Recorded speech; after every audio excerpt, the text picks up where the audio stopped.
नमस्कार, आप देख रहे हैं भारत एक्सप्रेस और मैं हूं आपके साथ आंचल मित्तल।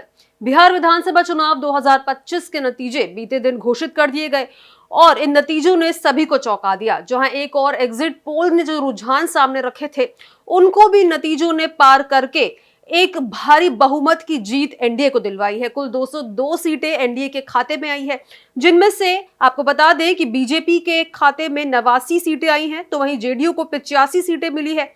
चिराग पासवान के एलजेपी को 19 सीटें और हम को 5, तो वही आरएलएम को 4 सीटें मिली है। यानी कि एनडीए ने काफी अच्छा प्रदर्शन किया और कुल 202 सीटें सामने आई।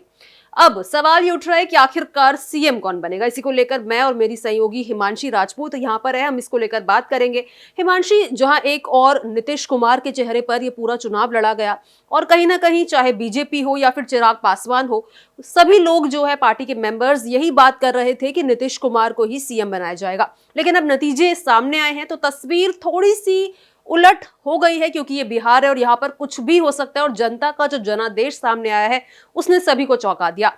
तो आपको क्या लगता है, क्योंकि बीजेपी की ज्यादा सीटें हैं, तो अब कुछ गेम पलट सकती है क्या? नीतीश कुमार अब सीएम बनेंगे या फिर कुछ नया चेहरा बीजेपी की तरफ से सामने आ सकता है? इस पर आप क्या कहेंगी? देखिए, सीएम जो बनेंगे वो नीतीश कुमार ही बनेंगे। बिल्कुल आपने सही कहा, एनडीए ने 202 सीटें जीती हैं, 89 सीटें अपनी बीजेपी की है और जेडीयू की सीटें 85 के करीब है। अगर बीजेपी के पास ये पूरा अधिकार है कि वो अपनी तरफ से कोई कैंडिडेट खड़ा करके उसे सीएम बना सकते हैं, लेकिन लोकसभा चुनावों की अगर मैं याद दिलाना चाहूँ तो जेडीयू ने लोकसभा चुनावों में भी बीजेपी को हेल्प किया है, समर्थन दिया है। तो वो दोस्ती को बरकरार रखने के लिए और एकता का संदेश है वो देने के लिए, और दोनों ने जब सीट शेयरिंग हो रही थी, दोनों ने पहले ही डिसाइड कर लिया था कि हम दोनों की जो भूमिका है, चाहे बीजेपी हो जेडीयू हो, दोनों की भूमिका समान रूप से रहने वाली है। तो अब नीतीश कुमार के चेहरे पर ही सबसे पहले मैं आपको बता दूं, चुनाव से पहले भी जो बड़े नेता थे बीजेपी के, वो कहते हुए चल रहे थे कि हम नीतीश कुमार को ही सीएम बनाएंगे और नीतीश कुमार ही सीएम फेस है। तो अब सीएम की जो 10वीं नंबर की शपथ है वो भी नीतीश कुमार ही लेने वाले हैं। इसके अलावा हिमांशी, हमें बात करनी चाहिए कि अगर नीतीश कुमार सीएम नहीं बने तो कौन कौन से वो चेहरे होंगे जो सीएम की रेस में नजर आ सकते हैं? वैसे तो देखिए, सीएम नीतीश कुमार ही बनेंगे, लेकिन अगर आपने सवाल किया है तो मुझे लगता है कि एनडीए में एक जीतन राम मांझी है जो वरिष्ठ नेता हैं, और एक लल्लन सिंह भी है क्योंकि खुद की कॉन्स्टिट्यूएंसी में उनकी काफी लोकप्रियता है और जेडीयू में भी है।